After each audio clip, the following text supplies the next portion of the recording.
if you don't mind, just like what's the job role that you landed and anything you can share about that. Um, where are you at? What are you up to? What's the job? Yeah, when do you start or when did you start? Yeah.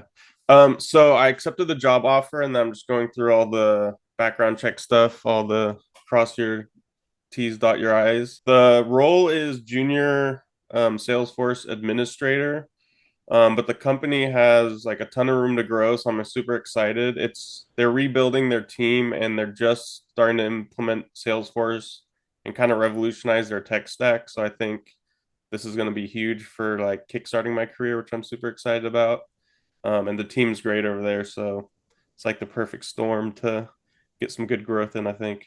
Awesome. I love that. Yeah, I like that we're seeing sort of, in my opinion, a return to some of the standard job titles, like junior Salesforce administrator is a junior Salesforce administrator. Like, and we're seeing that open up some now. And as you mentioned, you start from the recording of this video, you're starting in about 10 days. So I know that's exciting. Like you're still in the middle of that process. You've accepted the offer, you're moving through it. That's really cool. So now that we know where you're headed in the next couple of weeks, um, let's talk a little bit about where you've been in the past. Yeah, so I can give you like a quick, like 30-second overview of kind Okay. of my career path, and then like why I ended up sticking with Salesforce. All right. But the short and sweet of it is I went to undergrad and graduate school for sports medicine, and I was working with elite level athletes at a neurology clinic for a while. And then I kind of got burnt out on, working with patients, not having a flexible schedule. And as I was starting to get older in my 20s, I was really like, dang, I want to be able to like buy a house. Like, what if my car breaks down? Like, I can't afford to pay for that right now. So I wanted a career where I could grow in and have the financial benefit of, having financial security. And then when I had found out about Salesforce from a neighbor, funny enough, they were on the board of directors for a nonprofit and they're like, oh, they want some help with data stuff. So I talked with them, and that was before I even started learning anything on Trailhead. Wow. And then they were like, oh yeah, let's have you do something because they weren't using the Salesforce org, but they wanted to re-implement it. So then I got on with them, and then I kind of got in with Trailhead, and then I just really loved the no coding aspect and that you could do some coding in there as well, and just like those same concepts, and being able to impact a business. That's awesome. I loved it. So I had a question on my list here, like what free resources did you use? And you've already hit a couple of them. And you mentioned Trailhead. You mentioned obviously that awesome opportunity where a neighbor knows a nonprofit that, could use some help and they've already got, I assume like the Salesforce, what is it like the MPSP setup where they get 10 free users and that kind of thing. Yeah, they had So it's like Power of Us that's it, program. power of us. Yeah. So yeah, so that's cool. So you're able to use a couple of those free resources. Is there anything else that you used? And I guess I'll say let's filter the list to things you used that you feel like made an impact as far as, free things go that anybody could use for a DIY approach to this. When I started, I the first resource I used was the free Talent Stacker like 5-day intro series. Yeah. And that pretty much laid the groundwork of like, okay, this is all I'm gonna focus on because they seem like they know what they're doing. And I can't pay for the program, but this is like the next best thing. So cool. I'm glad that a few free resources worked out for you. Obviously, you took it across the finish line really strong. Um, I'd say what made the big, maybe not a big difference. To me, it's usually a few different things working together for success. But what do you think made the difference in your opinion? Was it, specifically the hands-on experience? Was it the cert? What was it that, especially as you talked to employers and interviewed, that ultimately you feel like led to that positive outcome? um, yeah, so I think two main things. I connected with so many people on LinkedIn, and fortunately, I think people in the Salesforce community, especially people that have been in like 10 plus years, are always like super willing to help new people out if you show like you're genuinely interested and committed to like really making it work. Yep. So I think I had a lot of people, especially Justin Jackson. He was a huge support for me, Yep. and just like reaffirming me like you're on the right path, just keep going and it'll work eventually. So I think that definitely helped a lot, especially with like a DIY approach when like you go through times when you're like, I don't know if I'm making progress. Like Yeah.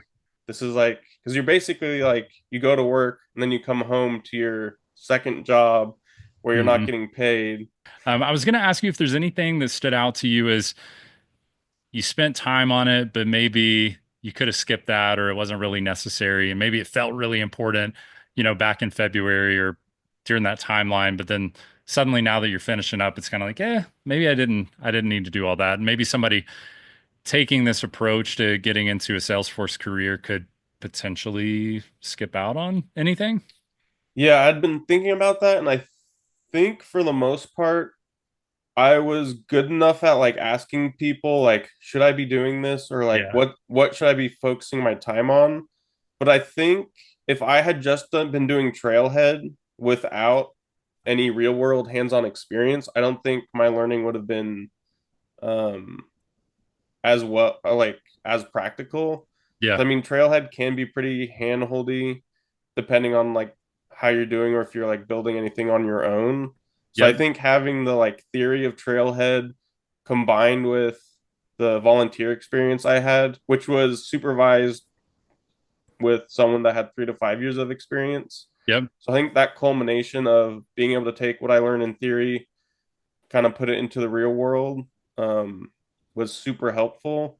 And then there was times when I kept thinking like I need to get like super good with flows or like master all these like technical like shiny object things, Sure. Yeah. which ended up kind of falling by the wayside as I like stuck to like get the admin cert 'cause that shows you're committed, Yep. and then focus on like how are you going to actually provide real world value rather than how am I going to make this most complex thing in Salesforce. Yeah.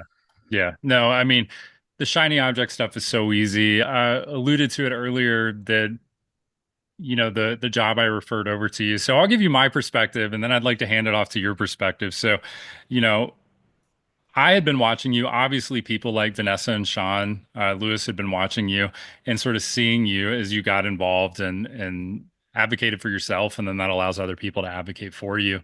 So you'd been getting into the right circles, and that's the reason I was aware of you. Was actually we had a Chuck, a guy that I work with. He's the owner of a consultancy, and his consultancy was doing business with your now employer, doing some implementations, I believe. And he reached out to me and he's like, "Hey, I got these guys. They need some help. Do you have anybody in the area?" And the truth was, I didn't really have anybody out there in the Talent Stacker program right in that space, and it was an on-site job, right? And so I put inside one of our private groups that we were looking for somebody out there, and Vanessa actually reached out to me and she's like, "Kevin." And I'm like, "Oh, Kevin." I'm like, "I know Kevin. I've seen Kevin on LinkedIn a lot." Okay.